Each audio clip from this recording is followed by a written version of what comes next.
Welcome back, ladies and gentlemen, to Green Impact Partners channel. Joining us, as always, CEO Jesse Douglas. Welcome, sir. Well, thank you, Kyle. How are you?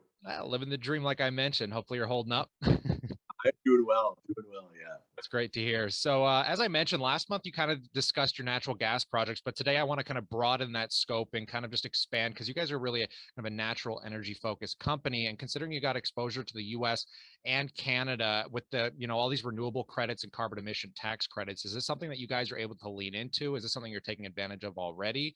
Quite substantially, actually. All of our projects are renewable gas, right? So the majority of the revenue, in fact, comes from long-term offtake agreements for selling those credits. So the gas itself is worth very little, but the credits are worth a lot. And we look at the way we manage those in justifying what the carbon offset value is. So when we look at a project, our Colorado project, for instance, is about a $42 um, per ton carbon offset equivalent. So that's where it's justified and where it breaks even. And we look at kind of carbon pricing of some sort, whether it be a tax credit or whether it be cap and trade, being kind of that $100 to $200 mark over the next few years. So we think those are really profitable projects that are making a huge environmental impact. And really, yeah, the majority of what we're doing is actually playing into that credit market.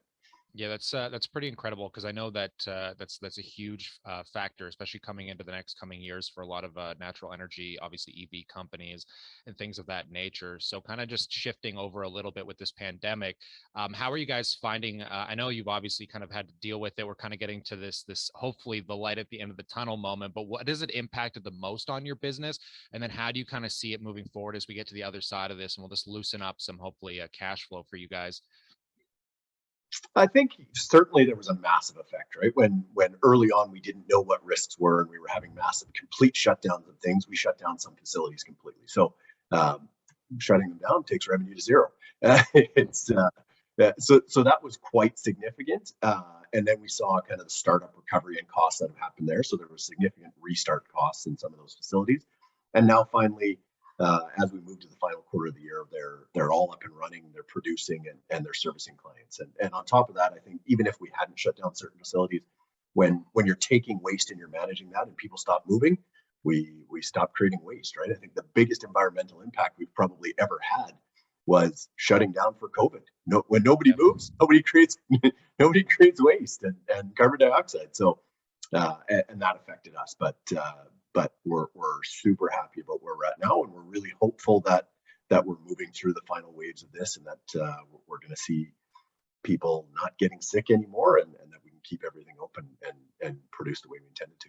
Yeah, that's incredible. I kind of just want to dig in there on a side note question, but what are your thoughts on kind of like the commodity prices right now and kind of getting to the other side of the pandemic? I don't see them pulling back much. I mean, they're always lumpy. I don't think that we shouldn't see short-term lumps in them both up and down.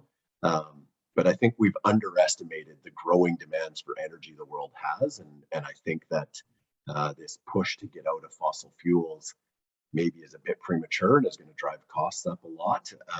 So I mean, certainly we're on a push to get off fossil fuels as well, and working through with alternative energy. But I think we have to understand and understand the balance of what's there. There's nearly a billion people in the world right now that don't have light switch power in their homes. When those people move into middle class and those economies develop, that's going to be an additional requirement of energy in the world. And what we need to do is figure out the best way to make sure that those people aren't using the worst types of energy, right? So we don't want them to use coal, which is the cheapest. We need them to transition to something better. Ideally, it would be renewables, but those are the most expensive. So we have to find ways to get that energy used in the world. And I would say that commodity prices are probably here to stay and likely going up further, in my view. Yeah, especially on the natural gas side, because I think people have to appreciate too, especially in Canada, that our population rate growth is the largest within many of the first world nations. And I think from a percentage basis is even outgrowing India. Is I think we have another 1.8 million immigrants coming in by 2023. So I'm always really bullish kind of on the energy infrastructure and anything kind of just related to infrastructure in Canada, especially. I'm not too familiar with the U.S. economics, but you kind of touched on this too. Heading into this last quarter of the year, you kind of said, well, now that you're kind of back up in full pace and you're not really held back by the pandemic as much. How do you guys kind of see yourself into the last quarter here? You guys excited? Is there anything particular that you'd like to touch on? We are excited. Yeah, we've cost rationalized our facilities through COVID. Certainly that was an intention. We're maintaining some of that. We just finished some capex projects, which added some capacity. So and that capacity is contracted in full now. And so we are excited. Yeah, I think that that we'll see pretty good quarters for the last. I think the first quarter of next year and the last quarter of this year are going to look pretty decent, and we are excited about them. It's great to hear, Jesse. So in light of this, I appreciate your time. Stay cool, stay awesome, and we'll catch you in the next one. Thanks, Kyle. Pleasure.